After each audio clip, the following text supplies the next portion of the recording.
Realismo. El realismo surge en Europa a mediados del siglo XIX.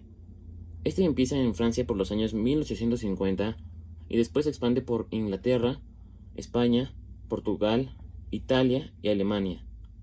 El realismo se puede definir como la presencia de algún reflejo de lo real en una obra de arte. Es la idea de que la realidad por sí sola merece ser objeto de arte, pues esta corriente fue muy fuerte y abarcó tanto la literatura como las bellas artes. Pero, ¿qué es la realidad?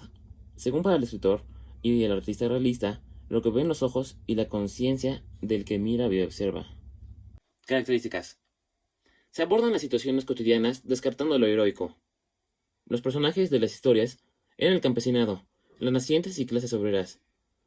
Se utilizaba un lenguaje invisible en los textos, esto es que no tiene muchos giros, metaforizaciones ni excentricidades, pues lo importante era la realidad descrita. Casi siempre había un narrador omnisciente. Su tema principal es la vida del presente. Muchos de los autores del realismo pertenecían a la élite, a la clase burguesa, además de aristócratas. Los principales géneros eran la novela decadentista, la novela de aventuras y la novela histórica. Se abordaban temas de la realidad social y la burguesía.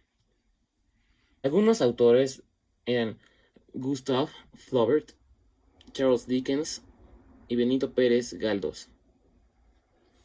Oliver Twist, escrita por Charles Dickens, trata de un niño huérfano desde su nacimiento, llamado Oliver Twist, que vivió sucesos y desdichas durante su infancia, donde pasó hambre, frío, además de ser maltratado.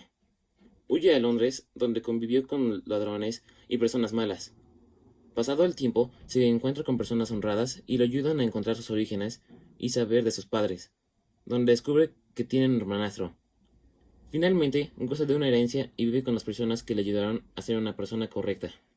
Los personajes más importantes y su papel fueron Fagin, el judío que dirige la banda de ladrones; Bill Sikes, el hombre más malo desde su niñez; Jack Dawkins, el niño que encontró a Oliver y lo engañó para que lo ayudara; Nancy, ladrona que engaña a Oliver y está enamorada de Bill; Charles Bate, era el niño más divertido; Señor Brownlow, ayuda a Oliver y vive feliz con él; Señor Bumble, quiso ayudar a Oliver, pero lo traicionó; Rose Miley, ayuda a Oliver. ¿Cuándo fue publicada? Fue publicada en el año de 1838. ¿Cómo termina la obra? Oliver es adoptado por Brownlow, disfruta de una herencia y es feliz con las personas que lo ayudaron. ¿Qué tan famosa fue la obra? Fue la segunda novela de Charles Dickens, publicada en 1838. Se convirtió en el tema de varias obras de teatro y películas. Los aspectos que influenciaron al escritor. Social. La pobreza fue una de las principales inspiraciones de Charles Dickens para varias de sus obras, al igual que la ansiedad y el sufrimiento de toda una época.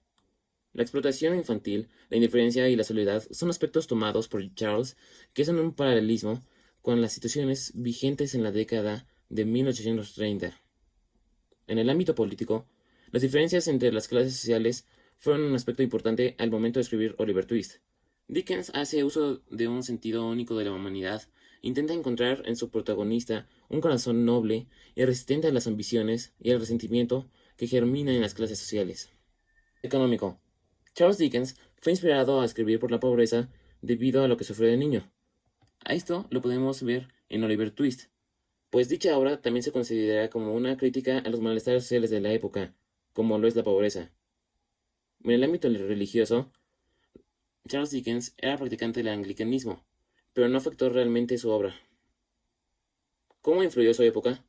El autor se vio influenciado en su época, ya que en ese momento no había una gran libertad en Europa, y la industrialización y urbanización estaba en su mayor brillo, y no podía expresar todo lo que veía, pero en un intento de expresar lo que él veía, creó esta obra que expresa la pobreza que había en el momento.